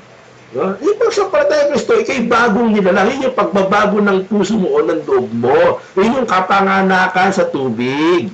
No? Yung pagbabagong loob mo. No? Kaya nga sabi sa 36 ng Ezekiel 25 na hinula na rin noon, no? Na yung sa ibubuhos, di ba, ang tubig sa loob, ang wika, na magbabago, nababaguhin ang kanyang puso. Kasi pagbabago yun ng kanyang kalooban. Kaya nung binago ka, ikay bagong nilalang kay Kristo. Yan, sana nauunawaan nyo. Hindi po ito tumatanong ka sa unang Korinto. Ang layo na yung glorified body. Wala napakalayo ng aral mo doon, no, kaibigan. Kaya nga kita mo, hindi mo nauunawaan yung patungkol dito sa kapanganakan sa espiritu, hindi mo alam kung saan nang galing. Talagang hindi mo, Diyos lang ang gagawa noon, ng bautismo noon, ng kapanganakan doon. Hindi ikaw, so wala ang kapangyarihan. So tama ang sagot ko. No? Wala akong kapangyarihan doon. Pero yung kapangyarihan, maranasan mo kapag ikay sumampalataya sa Panginoon. Yun, Diyos ang magbibigay sa tatatakan ka ng Panginoon ng Espiritu. Yun yun. Diyos pala nang gagawa, hindi mo sa kapangyarihan. So, hindi mo alam yun kung kailan. Pero ang isang bagay na nasisiguraduhin ko sa iyo, yung pananampalataya mo, yung tunay na pananampalataya mo. No? Yun. No? Yung tunay na pananampalataya mo, nandun na yung paggabay sa iyo ng Espiritu. Kaya ang Espiritu, mga aliw siyang papatnubay sa inyo. No? Kaya nga itong Espiritu, kayo'y templo ng Espiritu, no? Na ipinangako. Yun. Yun ang ibig sabihin doon ng kapanganakan sa Espiritu. Hindi ka na yung dating luma, hindi ka na yung dati. Pinanganak ka na no? Sa Espiritu. So, yun ang Brother Rasha. Tayo minamalat na, wala na tayong boses Okay. So, tuloy-tuloy tayo dito at 7 minutes sa pagtatanong. Brother Samuel Takuda, your time start now, bro. Okay, ang tanong ko po sa 1 Peter 1:23, sino po ang born again? Yun po ba salita o ang tao? Salita mo ang tao. Oo, ang tao ang ipapanganak sa pamamagitan ng salita. Kaya nga itong salita from above yun. Ngayon yung tao, nung siya ibinorn again ng Panginoon sa pamamagitan ng salita, ay galing din from above yun kasi ang Diyos ang nagbabago ng tao. Sa pamamagitan ng salita ng Diyos na from above, yun din yung tatanggapin ng tao. So lahat sa Diyos pa rin ang kapurihan, no, kapatid. Next question. Okay, so na yung tao at born again. So ang next tanong ko is, yung bang tao na born again, saan galing? Sa langit ba o sa lupa? Sa langit o sa lupa? Yung tao na born again, saan galing? Yung tao na ipaborn again, siyempre, tulad mo, na born again ka, sa lupa yun. Sa lupa. Lupa, hindi, ang ibig sabihin ng born again, hindi ito yung glorified body. Ginagawa ko kasi glorified, glorious body. No, pinaliwanag ko na nga sa'yo kung ano yung kahulugan ng kapanganakang muli, hindi pa rin maunawaan. So, ito, nasa lupa ka, napapaguhin ka. Okay, Next question. sinasabi mo po ba yung tatanong kay Kristo sa John 3, siya po ba yung mananampalataya o hindi mananampalataya? Okay, so, kung siya'y nagtatanong, hindi pa siya mananampalataya. Kaya nga sabi nga ng Panginoon, guro ka, hindi mo alam ang pinagsasabi mo. So, kaya ka tinuturo siya, kailangan ikaw ay ma-born again. Sa tinanong niya, saan ba? Panganganak ba ang muli ang tao? So, hindi niya pa alam. Kailangan niyang malaman niya muna yun. Kapatid. Okay, so ayon kay Kristo, meron bang ibang paraan para makapasok sa langit maliban sa panganak mula sa taas? Meron o wala? Meron bang ibang paraan? Hindi. Ang kaparaanan ng Diyos, yung Ebanghelyo, yung salita ng Diyos. Malinaw naman sa unang Pedro 23:25 yan. No, sa Peso 1:13, 1:3:16. No, kailangan sumampalataya ka at ito yung kalooban ng Diyos, yung salita ng Diyos. Wala nang ibang paraan. Hindi na kailangan ng aklat pa, kundi yung salita lang ng Panginoon ang paraan para makakayat ng tao sa langit. Okay, ang tanong ko po, yan po ba mga makakapasok sa langit? Tatanggap po ba sila ng glorious body or hindi ka tatanggap? Okay, so yung pasok, Mr. Moderator, no objection. Clarification lang, Mr. Moderator. Hindi ko Clarification to. hindi ko naintindihan yung tanong niya. Okay. Paulit lang, hindi ko naintindihan. Okay, so ang tanong ko po ay, yan pong papasok sa langit, sila po ba ay tatanggap muna ng glorious body para makapasok o hindi sila tatanggap ng glorious body? Dapat ba daw? Hindi. Yung papasok, tatanggap ng glorious body? O Hindi. Hindi. Tatanggap ng glorious body. Hindi daw kasi may dalawa siya, Brother Rashe. Dalawang tanong niya kasi. Ito, i-clarify ko lang na. Sige. Okay, ang pagpapasok pa sa langit, yun lang bang tatanggap ng glorious body or maging ang hindi tatanggap ng glorious body ay nakapasok rin ba? Ano po yun? Cases po yun. No, papasok ba daw sa langit ay tatanggap ng glorious or hindi daw tatanggap? Pag ikay papasok, hindi maaaring hindi ka pumasok sa langit ng hindi ka glorified body. Kasi ang pangkatawan natin ngayon, panglupa Hindi siya pang langit. So, kailangan muna na mag-glorify. Kailan yun? Sabi ni Kristo, 5:29 ng Juan, na ito yung pagkabuhay na maguling ng mga patay. Babago niya. Ginamit mo sa unang Korinto 15. Mga patay ang babaguhin. Okay. Ang next question ko po is, sabi mo kasi na yung may glorious body lang ang makapasok sa langit. Tanong ko po, kailan mo tatanggapin ang glorious body? Ngayon ba o after that space pa?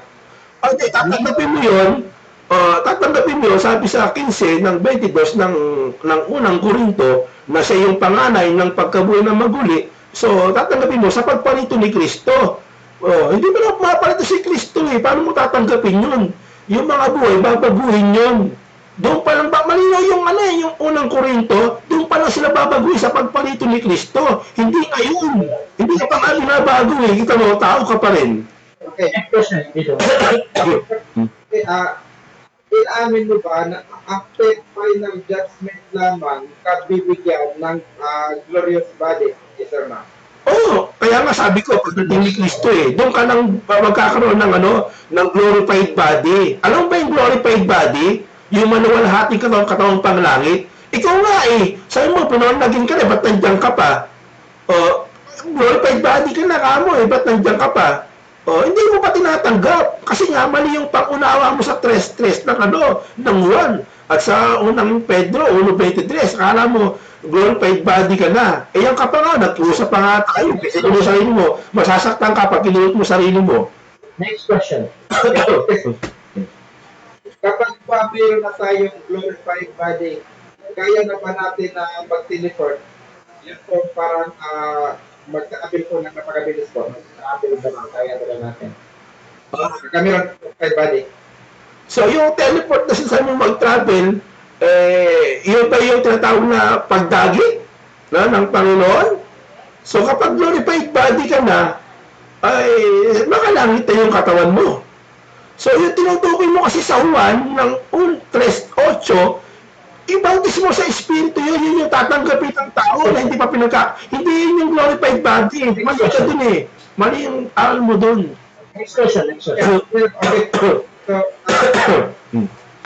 ano po, inaamin mo ba na yung may glorified body lamang ang katulad ng hangin na kung saan kaya niyang mag-travel ng napakabilis? Mali! Ang tinutukoy sa 3:8, no, na tinatawag na hindi mo nalalaman kung saan paroon, wala kang alam doon, Diyos lang ang nakakaalam doon. Yun yung tinutukoy doon, hindi yung teleport na pinagsasabi mo.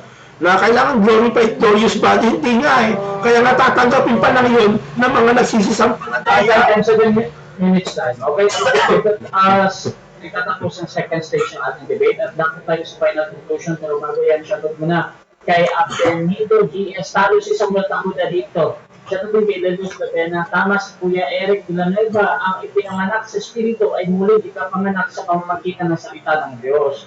Shoutout din kay Emil Alfonso Oy, wala sa linya ni Bro Samuel ang 50 seconds.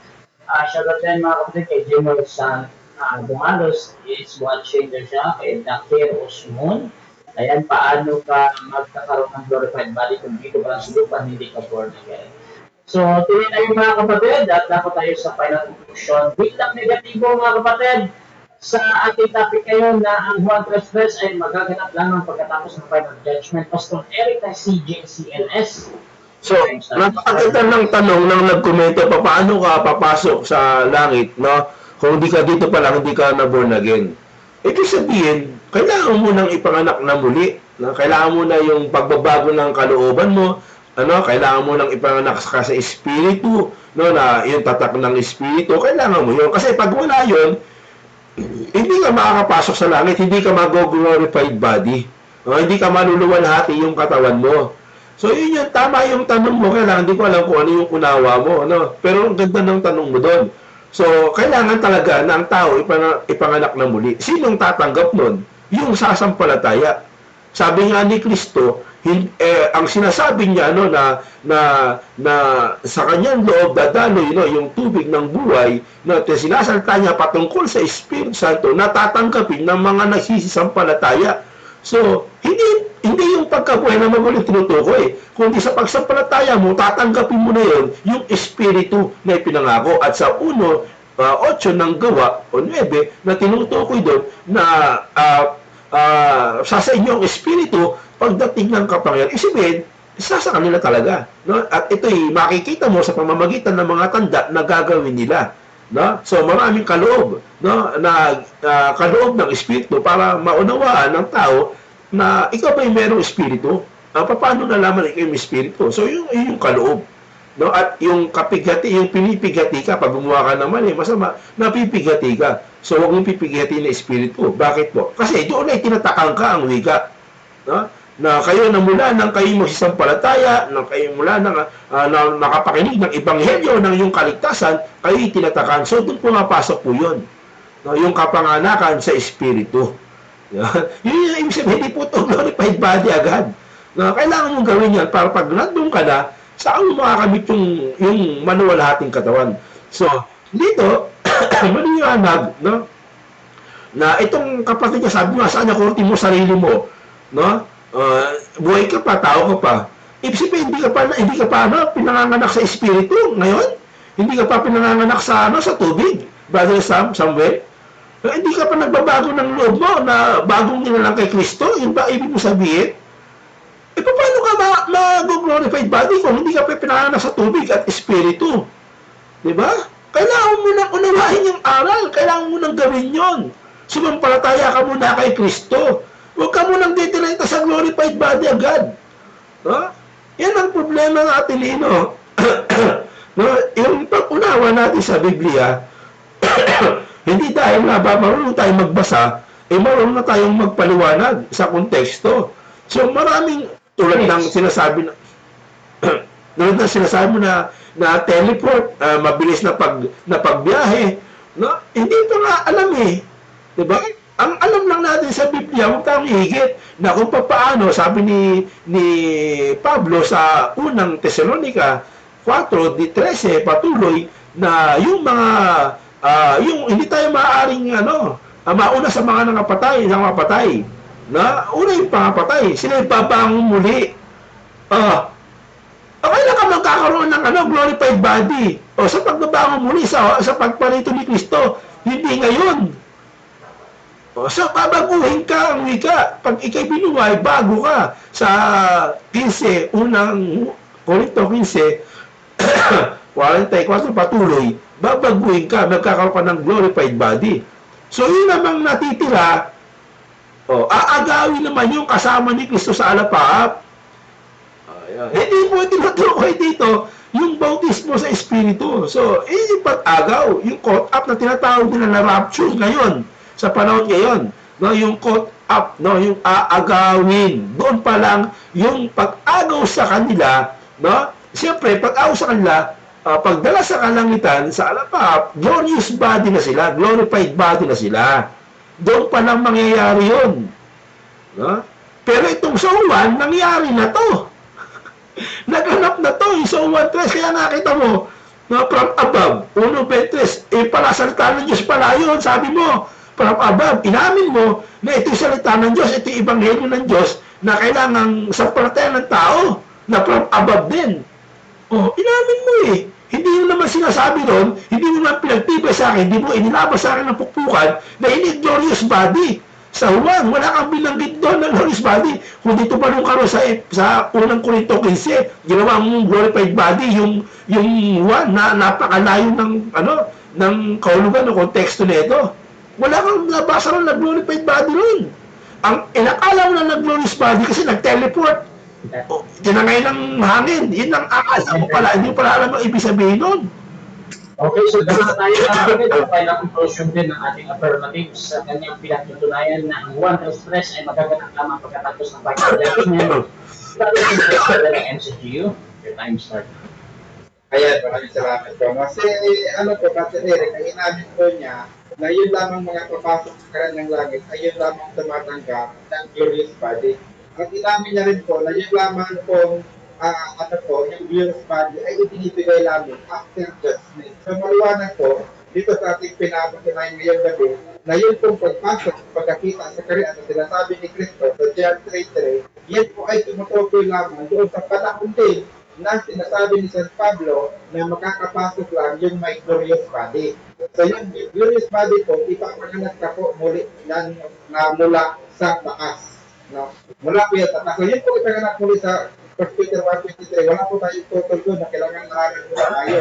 Pero ito kung pagkamanak muli sa John 3:3 o pagkamanak sa itaas, ito po yung sinasabi ni San Pablo na kung saan bibigyan tayo ng panibagong katawan. Kasi po, nung tayo pinanganak ito ngayon sa physical, binigyan din tayo ng katawan pero physical. Yan yung unang kapanganakan natin. No? Pero yung pagkapanganak natin mula sa itaas, hindi na itong physical na katawan ang ibibigay sa atin, kundi yun ang katawan na yari sa tubig na mula sa langit at yari sa espiritu. Yun nga po yung glorious body at saka yung mga iyon lamang ang talagang makakapasok sa kaharian. So yan yung sinasabi ni Kristo sa John 3:3. So lahat po, maging sa panahon ng Old Testament, yung mga tao dyan, nabubuhayin muli, bago sila papasok sa kaharian ng langit, ay kailangan muna silang ipanganak sa katawan ng makalangit or katawan na ano po, mula sa ibabaw, mula sa itaas. So yan po yung binabanggit ni Kristo sa Mateo 3. Kasi po yan si Nicodemo, sumasampalataya na kay Kristo yan. Sabi niya, hindi daw. Basahin mo dyan at sa verse 1, verse 2. Yan, sumasampalataya na kay Kristo yan, pero palihim lang, no? Sa gabi siya pumupunta kay Kristo, doon siya nagtatanong para na bagong aral. So, kahit siya noong una ay mananampalataya na, no?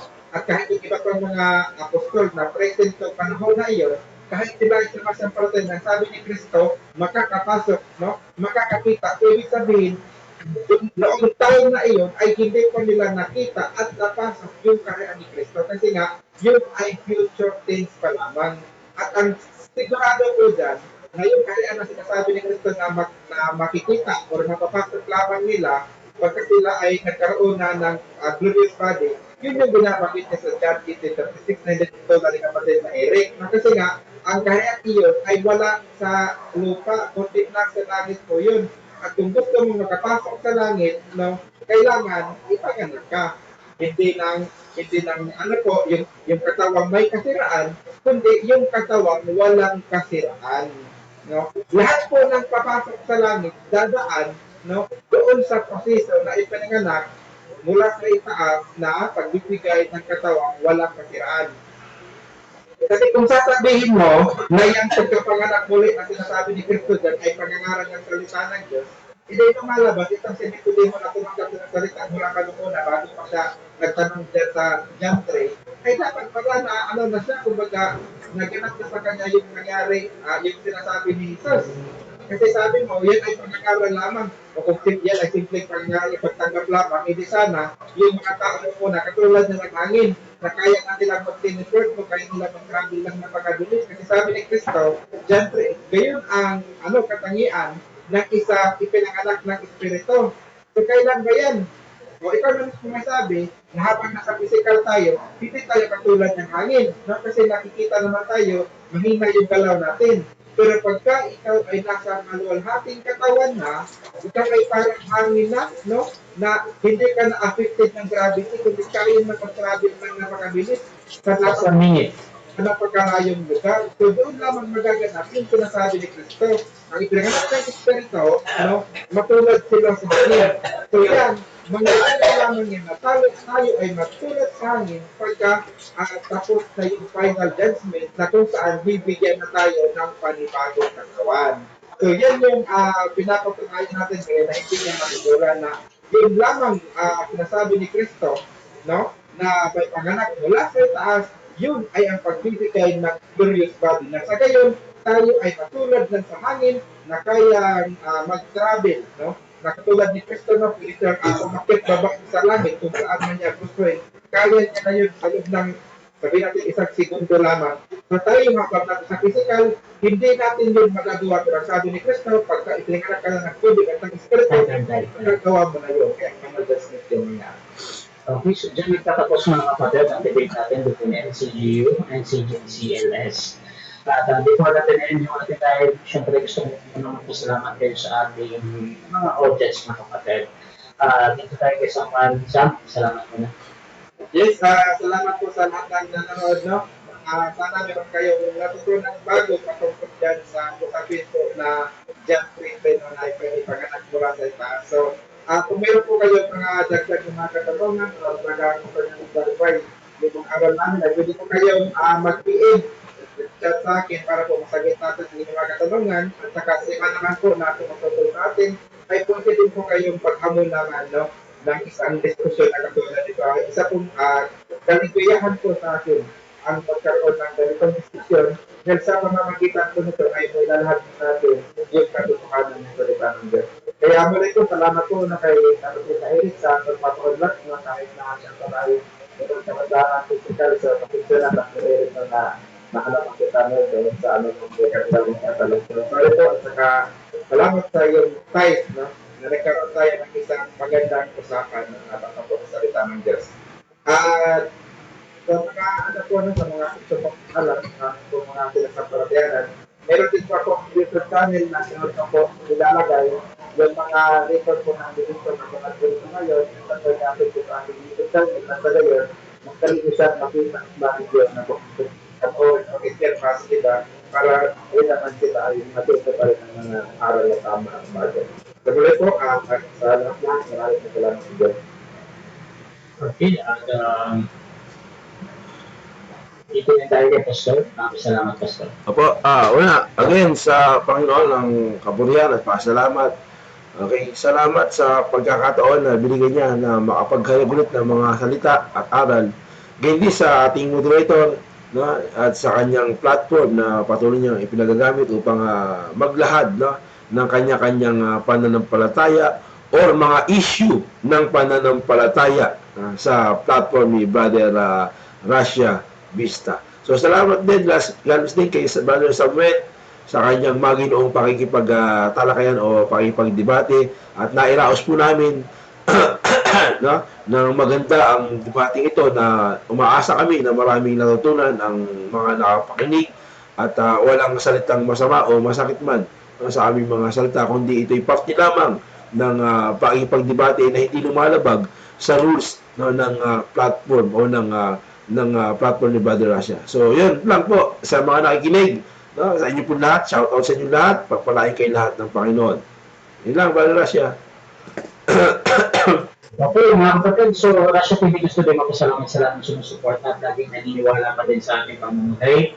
Kung kasi yung sumali sa ganitong gawain or mag-amor man sa dalawang ito, nandito si Samuel Takuda at si Pastor Eric at pwede niya akong gamitin as mediator sa yung pag-usap at sumasaayon na kayo sa lahat ng patakaran ng ating platform, mga kapatid. At kasama din doon yung mga contribution ng ating mga debatista at syempre yung inyong obligasyon. So please subscribe yung ating YouTube channel, Russia TV, at yung aking Facebook, mga kapatid, Russia Vista. You can follow me, mga kapatid. Para tuloy lang ang inyong panonood dito sa debate. Araw-araw yan, mga kapatid. Meron pa kami mga podcast dito, so maraming salamat. Pag-follow na din itong dalawang to, si Pastor Eric, nagla-live yan, at si Brother Samuel. Meron din siyang posting sa YouTube niya, Samuel Takuda, yung mga debate niya noon, mga recording. So, please, kung gusto nyo mag-survey sa kanilang update, bisitahin nyo. So, maraming salamat, mga kapatid. This is Edwin Russia ng Russia TV, and we're out. Okay, God bless. God bless, mga bro. Thank you.